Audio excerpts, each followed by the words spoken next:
Hello everybody. In today's video we are going to discuss a few examples for reflexive pronoun and how to use them in a sentence. நம்ம சேனலில் previous வீடியோவில் pronounce அதோட kinds பார்த்தோம். அதில் இன்றைக்கி வீடியோவில் reflexive pronoun அப்படின்னா என்ன, அதை எப்படி எக்ஸாம்பிள்ஸில் யூஸ் பண்ணுறதுங்கிறத நம்ம லேர்ன் பண்ணிக்கலாம். இதெல்லாம் reflexive pronounce my self, your self, him self, her self இந்த மாதிரி நான் சொல்கிறேன் இல்லையா. ஐ, வி, யூ, தே அப்படி சொல்லாமல் myself, yourself, herself, himself இதுதான் ரெஃப்ளெக்சிவ் ப்ரொனவுன். நம்ம ப்ரீவியஸ் வீடியோவில் சொல்லியிருந்தோம். இது எப்போல்லாம் யூஸ் பண்ணலாம்? ஃபஸ்ட்டு எப்படின்னா, subject and the object of a verb are the same. ஒரு சென்டென்ஸில் சப்ஜெக்டும் ஆப்ஜெக்டும் சேமாக இருந்ததுன்னா நம்ம ரெஃப்ளெக்சிவ் ப்ரொனவுன் யூஸ் பண்ணிக்கலாம். Example, I cut myself when I was making dinner last night.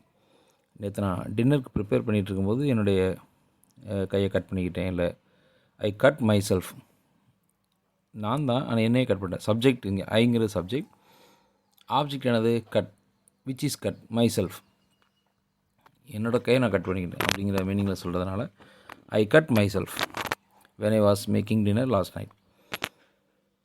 இன்னொரு example, I hope you enjoy yourself for the party night.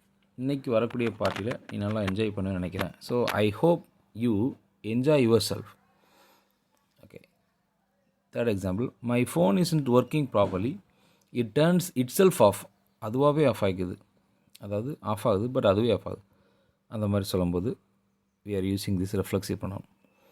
So இதில் myself, yourself, itself இதெல்லாம் சப்ஜெக்டோட ஆப்ஜெக்டாக வந்திருக்கு, அதனால் நம்ம அதை use பண்ணியிருக்கோம். அடுத்து எப்போ யூஸ் பண்ணலாம் அப்படின்னா, ஆடிங் எம்ஃபசிஸ். ஒரு விஷயத்தை அழுத்தி சொல்லும்போது அது எப்படிங்கிறத பார்ப்போம். We can add a reflexive pronoun for emphasis when it's usual or different. ஒரு விஷயம் புதுசாகவோ இல்லை வினோதமாக இருக்கும்போது அதை சொல்லும்போது நம்ம பாருங்கள், he wants to pass his driving test so that he can drive himself to work. இதில் எப்படி புரிஞ்சுக்கணும், இது வரைக்கும் அவனை காரை ட்ராப் பண்ணிகிட்ருக்கோம், ஆனால் அவன் இந்த டிரைவிங் டெஸ்ட்டில் பாஸ் ஆகணும். அப்போ தான் அதுக்கடுத்து அவனே என்ன செய்ய முடியும், காரை ட்ரைவ் பண்ணி ஒர்க்குக்கு போக முடியும். He wants to pass his driving test so that he can drive himself to work. அதுக்கடுத்த example, she broke her arm so she couldn't wash herself very easily. அவள் எப்போவுமே அவளை வாஷ் பண்ணிக்கிறோம், பட் இன்றைக்கி பாருங்கள், ஷி broke her arm, அவளுடைய கையை உடச்சிக்கிட்டா, அதனால அவளால் பண்ண முடியல, ஈஸியாக பண்ண முடியலை. ஸோ இது ஒரு டிஃப்ரெண்ட்டாக இருக்கிற unusual event and different event. So அதை எம்ஃபசிஸ் பண்ணும்போது we are using reflexive pronoun.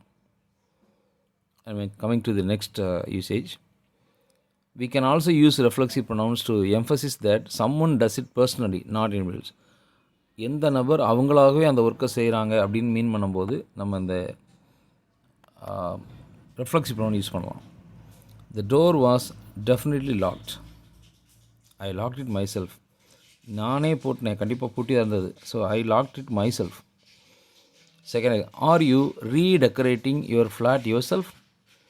நீயாவே உன் ஃப்ளாட்டை ரீடெக்கரேட் பண்ணிகிட்ருக்கியா? You are doing by yourself. வேறு யாரும் ஹெல்ப் பண்ணல, நீயே பண்ணிகிட்ருக்க அப்படின்னு கேட்கும்போது, she talk to the manager herself and she agreed to give us our money back. மேனேஜர்கிட்ட அவளே பேசிட்டா, வேறு யாரும் போய் பேசலை. She herself talk to the manager, அதனால் மேனேஜர் ஒத்துக்கிட்டாங்க அப்படிங்கிற மாதிரி சொல்லும்போது. தென் பை, ரெஃப்ளெக்சிவ் ப்ரொனவுன் முன்னாடி பை யூஸ் பண்ணலாம். எக்ஸாம்பிள் பார்க்கலாம். we can use by before reflexive pronoun to mean alone. ஒரு ரெஃப்ளெக்சிவ் ப்ரொனவுன் முன்னாடி பை யூஸ் பண்ணிட்டீங்கன்னா தனிமையாக செய்கிறாங்க, தனியாக இருக்காங்க, இல்லை அது அப்படிங்கிற மீனிங்கில் சொல்கிறது. he usually goes on holiday by himself. ஹாலிடேனா அவனே தனியாக தான் போய்க்கிடுவான் அப்படிங்கிற மாதிரி சொல்லிடுவான். do you enjoy being by yourself? நீ தனியாக இருந்தால் சந்தோஷமாக வந்துக்குருவியா, எப்படி லோன்லியாக இருக்கே அப்படிங்கிற மாதிரி கேட்குறது. So these are the examples. So if you have any queries you can put in the comment, we'll explain. Thank you for watching. Thank you.